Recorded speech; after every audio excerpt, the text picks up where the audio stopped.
mas lumalaki rin ang buwis na makukuha ng gobyerno sa kanila. Number 4, tatlong pang minero na natrap sa isang gold mine sa Itogon, Benguet ang na-rescue ng Philippine Navy kanina. Ligtas na sina Gilbert Nateb, Mario Anayasan at Rudy Bowling Jr. 5 miners are still missing.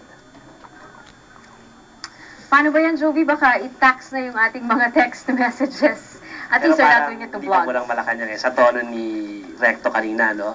At siya, sa patong-patong na problema yan, minsan kailangan talaga meron naman tayong comic relief. So, yun ang topic ng ating sidetrack ngayong gabi na ito. Sa panahon kasi ng financial crisis at milk scare, sabi nga, dapat may panahon pa rin para tumawa, para naman gumaan ang ating pakiramdam kahit marami tayong problema. Yan din ang paniwala ng ilang mga nasa blogging community.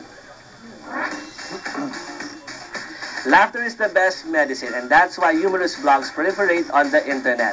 Escape na rin ito sa dami ng problema nakapaligid sa atin. Kinilala na ang mga tinaguriang best humor blogs ng Pilipinas ngayong 2008. Kasama sa listahan sina ReynaElena.com, ang blog ni Inday.com, ang Mr. D, Losers Realm, Cocaine Monster, GreenPinoy.com at ang nanalo, ang Chicsilog.com. Puntahan niyo ang mga site nila para malimutan niyo sandali ang ating mga problema. At gaya nga ng nabalita natin kanina, pasok na naman sa top 12 ang 4 na tourist destination ng Pilipinas sa ongoing na online voting para sa New 7 Wonders of Nature. Kaya lang, Cheryl Martin, ay napag-usapan natin yan dito sa Sitra at nawala na nga sila sa top 10 pare-pareho. Mabuti naman na this month or this time, tumaas uli sila sa ranking. Pero hindi pa rin dapat magpabaya dahil tuloy-tuloy lang ang botohan. Kaya dapat pumunta ang ating mga kababayan sa www.new7wonders.com. At tandaan na hanggang December 31, 2008 pa, Cheryl Martin, ang botohan. So, pwede pang makasingit yung ibang mga bansa na meron din mga pambato dyan sa listahan na yan. So, kahit ilang beses ka bumoto, okay lang?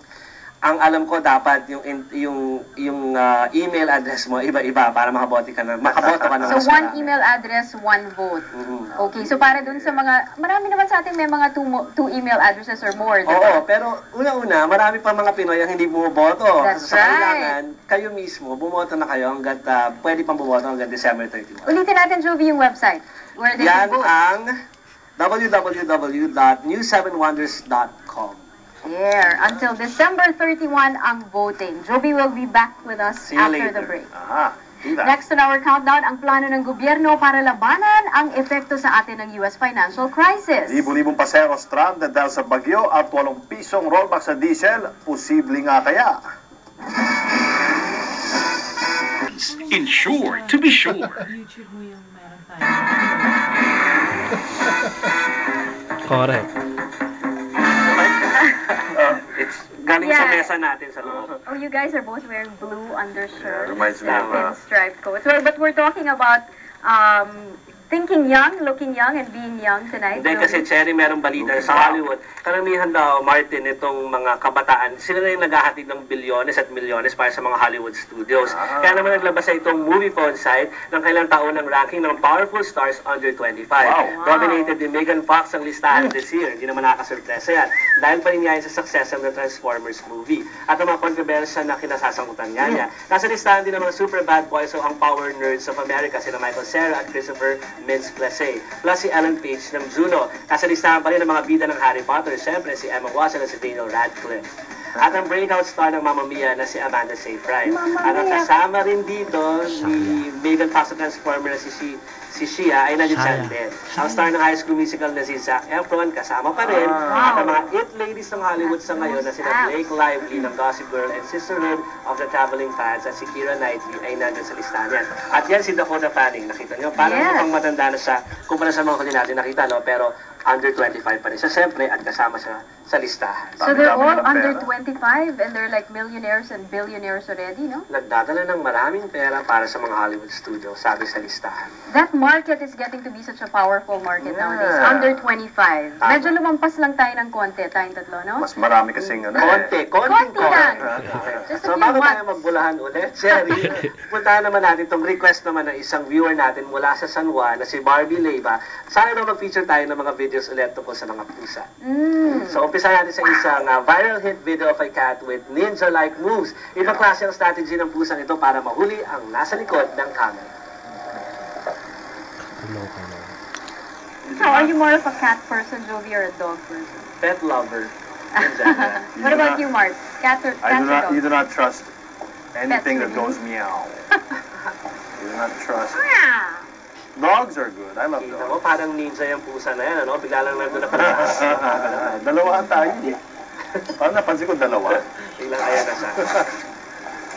7 lives. Kanina. The intensity. At ito naman, ang pusa na medyo inis sa printer ng amo niya. Tignan niyo. Ano mo, dapat pinapakita dyan, Jovi, yung mga nasagasaang pusa dito sa Metro Manila. Oh, man. Dami. I just saw one a while ago. That's not a pretty sight. Is he printing it? Naiilang siya tuwing meron lumalabas sa pagkakas. Pilit niya pinipigil. Ibang klase mga pusa doon, ah. Sa atin yan, multo na yan. Or somehow. Sa PNA.